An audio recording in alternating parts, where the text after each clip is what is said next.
예, 우리 다니엘 기도 한 주간 동안에 평화의 여러 가지 측면에서 말씀을 우리가 증거하고 새벽에 묵상했습니다. 오늘은 이제 이 가정에서의 평화를 위해서 우리 성경이 가정에 준 교훈, 이것을 우리가 좀 살펴보도록 하겠습니다. 예, 우리가 저 옛날부터 동양에서는 가화만사성이란 말이 있어요. 집안이 화목해야 모든 일이 잘 된다. 이 가정이 아주 화목하지 못하면 참 모든 일이 안 됩니다. 그 에너지가 엄청나게 빠져나가요. 부부 사이가 나쁘면 그 영향이 부부만의 영향이 아니라 나가서 남편이 일을 하고 아내가 가정을 돌보는데도 의욕을 상실하고 소모전이 크고요. 그 다음에 자녀들이 가정 안에서 안식과 평화를 못 누려요. 불안하고 늘 그래가지고 자녀들이 바깥으로 사춘기만 되면 바깥으로 돌기 시작합니다. 이래가지고 가정이 마치 폭탄 맞은 가정처럼 돼버려요. 그게 집안에 이 화목이 없다라는 것이 얼마나 어려운 것인지 모릅니다. 그래서 이게 가화만사성이라는 말이 한국에 있고 동양에 있는데 아주 중요한 거예요. 교회도 마찬가지예요. 교회도 하나님의 가정이거든요. 그래서 하나님이 교회와 가정은 같은 연속 속성에서 이제 하나의 빚은 공동체입니다. 창세기에 보면 하나님 맨 처음에 가정을 만드셨어요. 아담과 하와로. 그 하나님이 말하자면 신약 시대에 와서는 가정이라는 그 공동체나 교회라는 공동체를 또 하나님 직접 만드셨어요. 그러니까 가정과 교회가 하나님이 직접 창조한 공동체예요. 근데 원리가 똑같아요. 두 기초가 뭐냐? 공동체의 기초는 사랑이에요. 이 사랑을 기초로 해서 인류 공동체를 하나님이 빚으시는 그런 모습을 볼 수가 있습니다. 그래서 교회도 그렇고 가정도 그렇고 이 사랑이 있어서 정말 화목해야 잘 됩니다. 이 교회도 신기하게요. 아무리 요즘은 이제 교회마다 담임 목사님이나 그 교회에 일하는 사람들이 능력에 따라서 교회가 큰다 잘한다 그러지만 그렇지 않습니다. 여러분 그 옛날에 한국 교회에서 100세까지 살았던 우리 박 목사님이 항상 우리한테 와서 충고를 했던 경우가 있어요. 그 방지일 목사님이라고 이제 100세 넘게 사셨죠. 한국교회 산 증인이에요. 그리고 저희의 스승이셨던 그 정암 박윤선 박사님의 동기예요. 그 평양신학교 동기였던 분인데. 그러니까 이제 자주 합신에 있을 때 졸업생들, 특별히 목회를 막 이제 하러 나갈 사람들한테 목회학 강의를 하러 이제 이 영감님이 자주 오셨는데 그분이 아주 통찰이 있으신 분이에요. 그분이 그래요. 내가 한국 교회를 초창기 첫 선교사 파송받았거든요. 그분이 중국의 첫 선교사로 파송받아갔어요. 100년 전에. 자기가 이 한국교회를 100년을 이렇게 지켜보면서 깨달은 게 한 가지 있다. 교회마다 싸움만 하지 않으면 그 교회의 능력에 따라서 차이는 있지만 교회가 성장한다는 거예요. 잘하고 차이는 있어도 잘한다는 거예요. 근데 아무리 건물이 훌륭하고 유지에 있고 했어도 교회가 싸움을 하면 교회 성장은 멈춘다는 거예요. 그러면서 참 목사의 자질 중에 가장 중요한 자질이 평화를 만들 수 있는 사람, 관계의 평화를 이룰 수 있는 사람이 목사가 돼야지. 목사가 싸움 낀 기질이 있거나 이런 사람은 늘 교회를 가서 분쟁을 일으키고 그리고서는 교회가 어려워진다는 사실을 꼭 명심하라고. 제가 100년의 교훈이라고 이렇게 얘기를 하셨어요. 맞는 말이에요. 저는 항상 그걸 기억합니다. 그래서 이제 목회자가 항상 교인들과의 관계 속에서 또는 이 동료 목회자들과의 관계 속에서 피스메이커, 화평케 하는 자로서 있어야지 자꾸 목사님 자신이 문제를 일으키면 안 돼요. 트러블 메이커가 되면 안 돼요. 그래서 이 평화의 사람, 이게 굉장히 중요한 자질인데 그 사람이 평화의 사람이라는 걸 어디서 알 수 있느냐? 여러 가지 알 수 있지만 특별히 그 사람의 가정생활을 보면 알 수 있습니다. 가정생활이 그 사람의 이 삶의 방식의 이 정말 거울이에요. 오늘도 초대교회에 대해서 디도를 보내면서 디도에서 교회 장로들을 세우는데 장로의 자질을 얘기하는데 장로는 교회 지도자의 어떤 모델이거든요. 동시에 그것은 모든 교인들이 어떤 사람이 되어야 할 것인가를 눈으로 보여주는 모델입니다. 그래서 초대교회는 뭐 사도들이 있었지만 사도들은 항상 복음 전하러 왔다 갔다 하고 다니니까 붙박이를 못 입고 하나님이 장로를 세우는데 이제 옛날에 3년 동안 제자 훈련 받던 제자들의 삶의 롤 모델, 신앙과 삶의 롤 모델이 예수님이었던 것처럼 교회에서는 장로가 모델이에요. 하나님이 그렇게 세운 거예요. 그래서 이 장로라고 하는 직분을 통해서 초대교회에 어떤 가정을 세워야 하는가 하는 것을 오늘 본문이 가르치고 있습니다.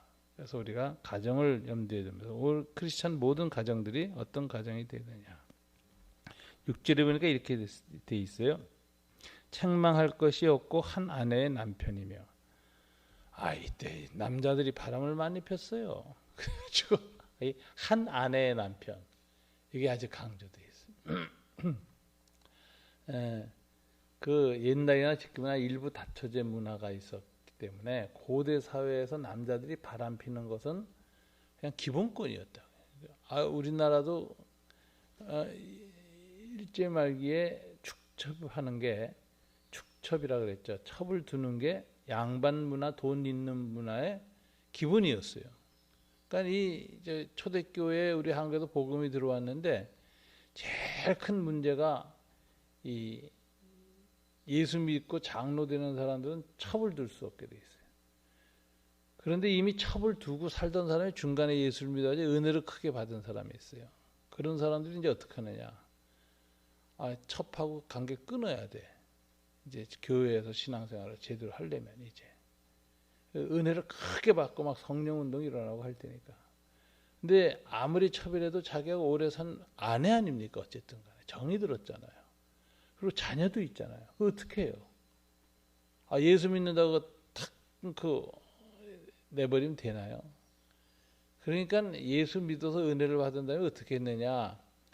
그 첩이 된 여자한테 자네를 내가 이 아내로 삼아서 작은 마누라로 삼아서 이러고 살았는데 내가 이거 모르고 살았는데 성경을 보니까 이게 죄라는 걸 알았다. 그래서 내가 당신한테 죄를 지었다고. 그리고 용서를 구하고 그 다음에 그 아내한테 재산을 잔뜩 띄워줘요. 살아갈 수 있도록. 그리고 자녀들은 그대로 자식으로 자기 혈통에 놓아서 다 사회생활을 할 수 있도록 하고 공부도 시키고 다 해주고 그 대신에 내가 이제는 신앙이 생겨서 내가 자네 집에 못 오네. 그리고 끊어요 발걸음을. 이거 하느라고 아주 바빴어요. 초대교회도 우리 한국 초대교회도 장로 세울 때 축첩한 일이 있는가 있었다면은 어떻게 정돈됐는가 이걸 아주 장로 세우기 전에 중요하게 선교사들이 판단을 했습니다. 이게 이제 책망할 것이 없고 한 아내의 남편이며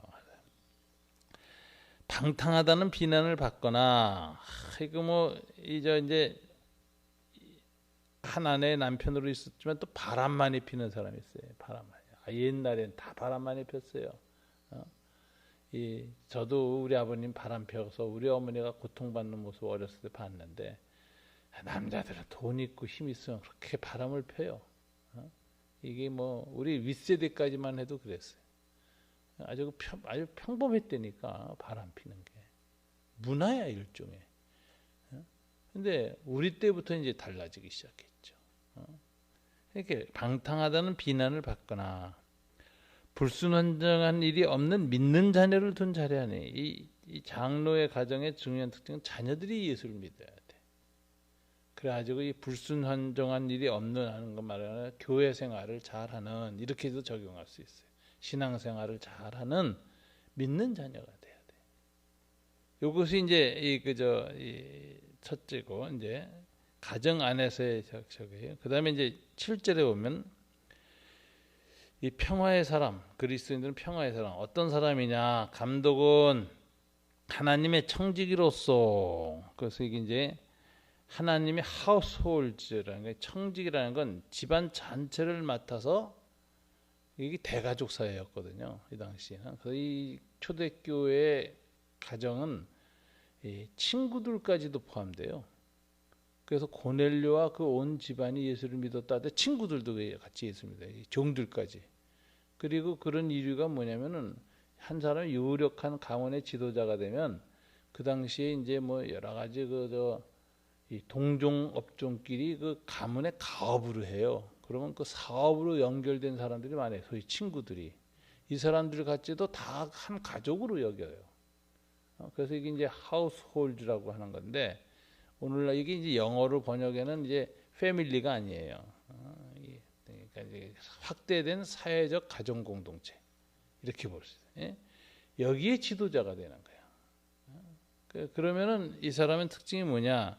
하나님의 하우스홀드, 청지기로서 책망할 것이 없고, 이건 뭐 인격적으로나 뭐거나 이렇게 비난받거나 이런 사람은 안 된다는 것이고, 두 번째 또 중요한 게 제 고집대로 하지 아니하며, 이게 이제 장로의 자질 중에 오늘날에 와서 많이 얘기거든요. 고집이 센 사람 많아요.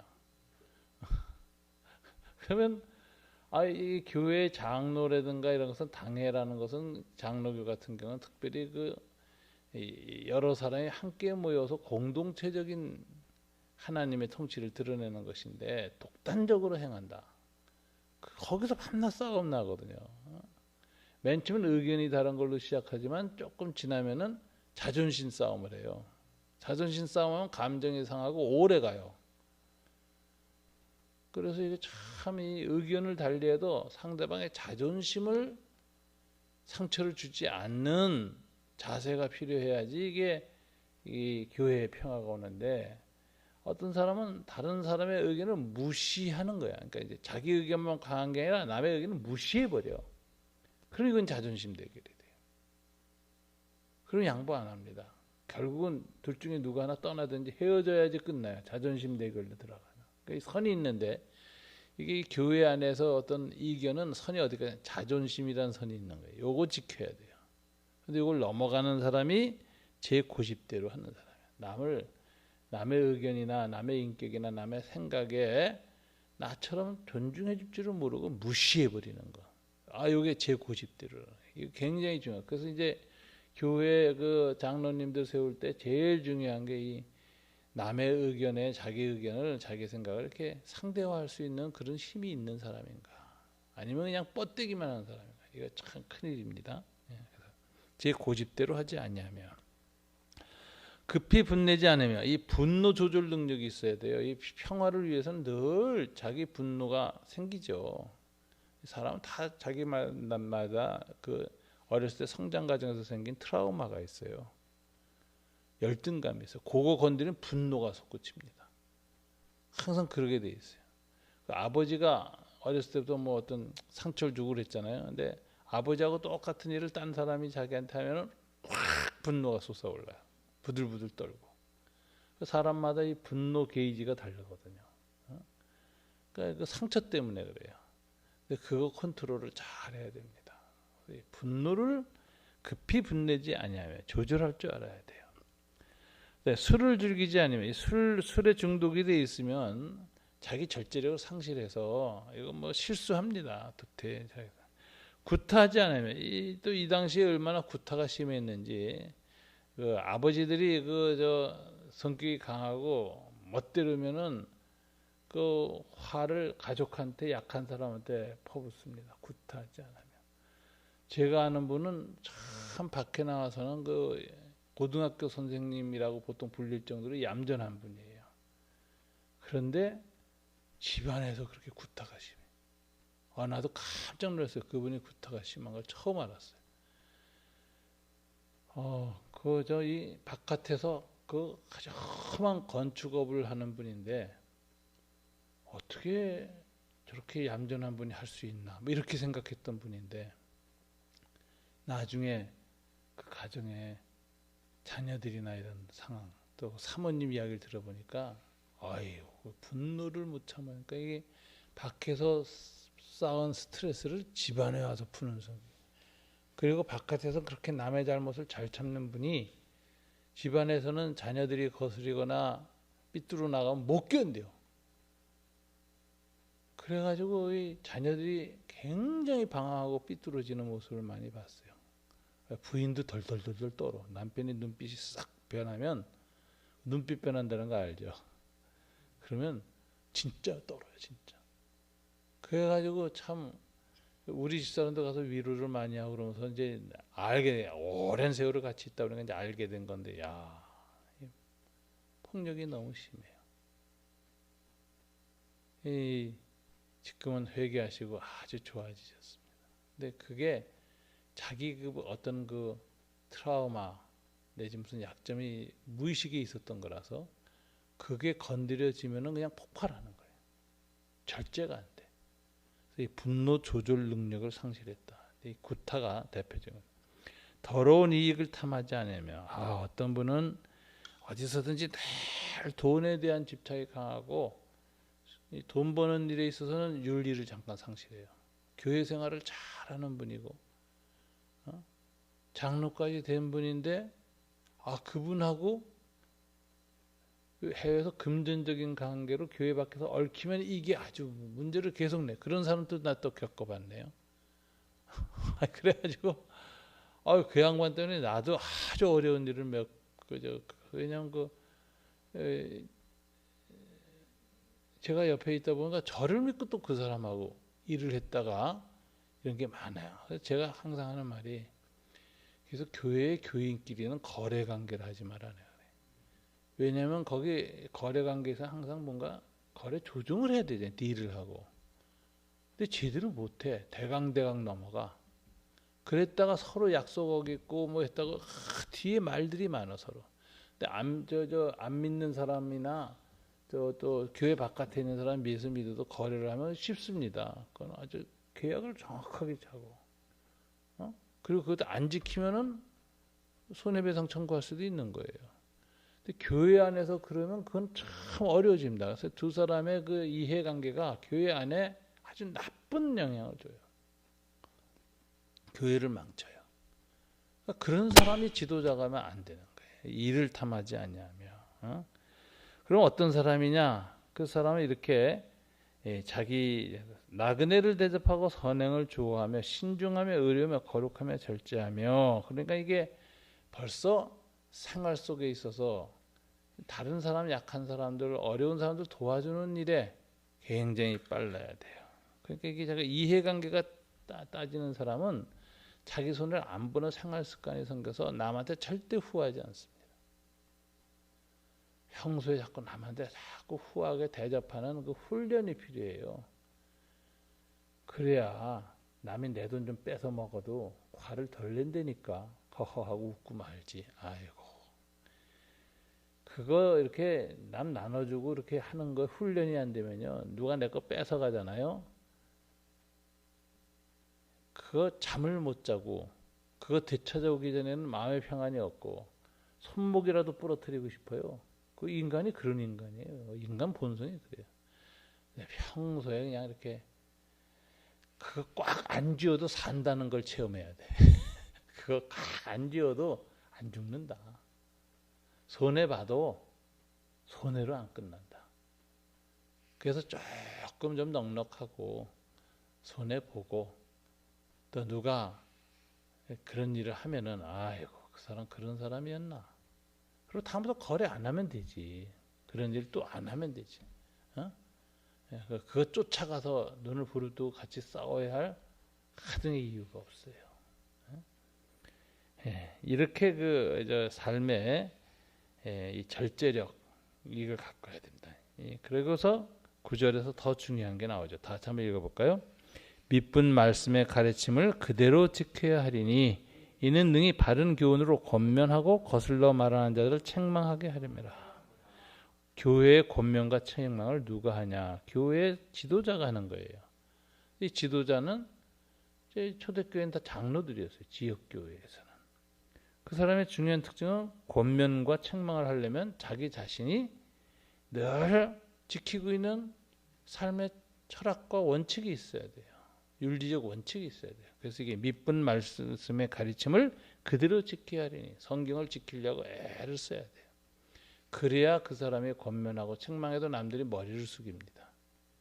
초대교회에 이 가정의 지도자인 한 사람이 어떻게 가정생활과 공동체 생활을 온전히 행할 때에 평화가 오느냐 이걸 얘기하고 있어요. 오늘날 현대인들의 가정에서 그리스도인들 가정에서도 대부분 싸움이 나고 평화가 없는 것은 오늘 본문에 나오는 이 몇 가지들 있잖아요. 여기에서 싸움이 나와요. 항상 불안하고 평화가 없어요. 그래서 오늘 본문의 말씀을 잘 듣고 항상 그 절제를 해야 됩니다. 이게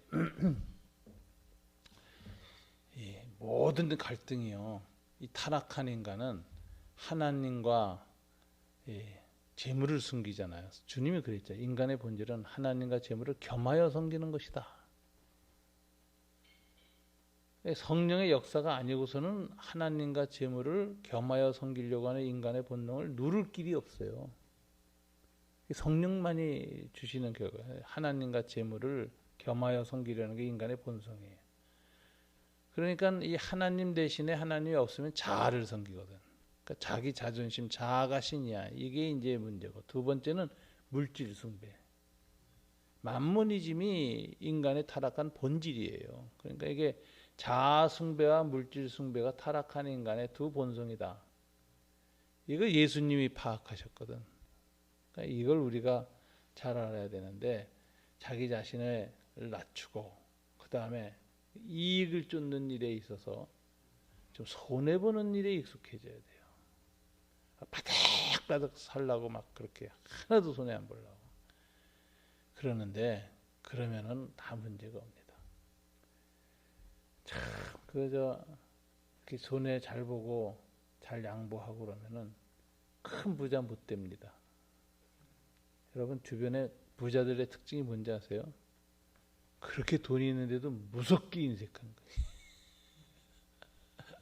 그래서 저래서 부자가 되나 보다 하는 생각이 들 정도로 감동스러울 정도로 인색해요. 지독하고. 대부분 그래요. 밥도 잘 안 사요. 그렇기 때문에 그런 식으로 사는 사람들은 돈을 모을 수 있는지 몰라요. 자기의 뜻을 이룰 수 있는지는 몰라요. 그렇지만 그 사람 때문에 늘 주변에는 피해보는 사람이 그득합니다. 더불어 살 줄을 모르는 거죠. 그래서 인생을 결국은 참 결말이 안 좋아요. 특별히 자식들이 그거 본받고 자라서 아버지한테도 마귀처럼 악귀처럼 아버지 돈 뺏어가려고 막판에 난리치고 지네들끼리 싸움질합니다. 사실 집안이 돈 때문에 난장판 되고 끝나는 거예요. 정주영 씨 그래도 그 양반은 뭐 잘 준 사람이에요. 북한에 소도 몰고 가고. 그런데도 자식들이 나중에 형제끼리 싸움하는 거 보세요. 집안이 화목이 없지. 하여튼이 너무 이 자아 숭배하고 물질 숭배가 강한 사람은 평화를 이룰 수가 없습니다. 그 사람 주변에 항상 분쟁이 있습니다. 그래서 그런 사람을 위해서 기도해야 됩니다. 우리 교회 목회자들도 그런 정말 성경의 교훈을 따라서 교회 장로로서 감독으로서의 처신을 잘하는 사람들이 목회자가 돼야 되고요. 또 우리 장로님들도 그런 삶의 본이 있어서 우선 가정의 평화를 이루어야 됩니다. 그래야 피스메이커로서의 자격이 생겨요. 하나님께서 오늘 이 다니엘 기도 마지막 기도는 민족과 우리 사회의 평화뿐만 아니라 우리 성도들의 가정에 하나님의 평화가 넘쳐서 끊어진 관계 다 회복되는 은혜를 베풀어 주시기를. 그래서 오늘은 기도할 때 내 가족 혈연 관계 속에서 마음 상한 사람, 나하고 힘든 사람이 있나. 물론 그 사람 잘못이 항상 50% 이상이죠. 그래도 양보하고 용서할 수 있는 그런 마음을 가지고 기도하고 하다 보면 하나님이 때가 되면 그 진심을 알게 하고 평화를 만들어 주십니다. 여러분들 가정에 하늘의 평화가 가득하기를 주님 이름으로 축원합니다. 기도하겠습니다. 하나님 아버지 감사합니다. 오늘 디도에게 준 바울의 가정훈 권면을 통해서 하나님의 백성들의 가정이 어떻게 하늘의 평화를 가득 담는 공동체가 되어야 하는지 알게 해주셔서 감사합니다. 우리들의 가정생활을 통해서 하늘의 평화를 맛보게 하시고 가정생활을 통해서 주변에 많은 사람들, 깨어진 사람들을 하나님 앞으로 회복시키는 그런 은혜가 있게 하여 주시옵소서. 우리 집안에는 주님의 축복이 있어서 삶에 있어서 이 세상에서 늘 피스메이커, 화평케 하는 자들이 계속 일어나는 그런 하나님의 가정이 되도록 축복해 주시옵소서. 우리 자녀들이 가는 곳마다 그 주변에는 그 사람과 더불어서 행복한 사람들, 그 사람과 더불어서 사랑하는 사람들, 그 사람과 더불어서 평화를 나누는 사람들이 가득한 그런 복된 인생이 되도록 축복해 주시옵소서. 하늘의 평화의 근원이 되게 하시고 샘물이 되게 하시고 그리고 하나님이 함께하는 그런 삶을 살도록 하나님 우리 성도들의 가정을 지켜 주시옵소서. 이 모든 것을 우리 주 예수님 이름으로 기도드립니다. 아멘. 하늘에 계신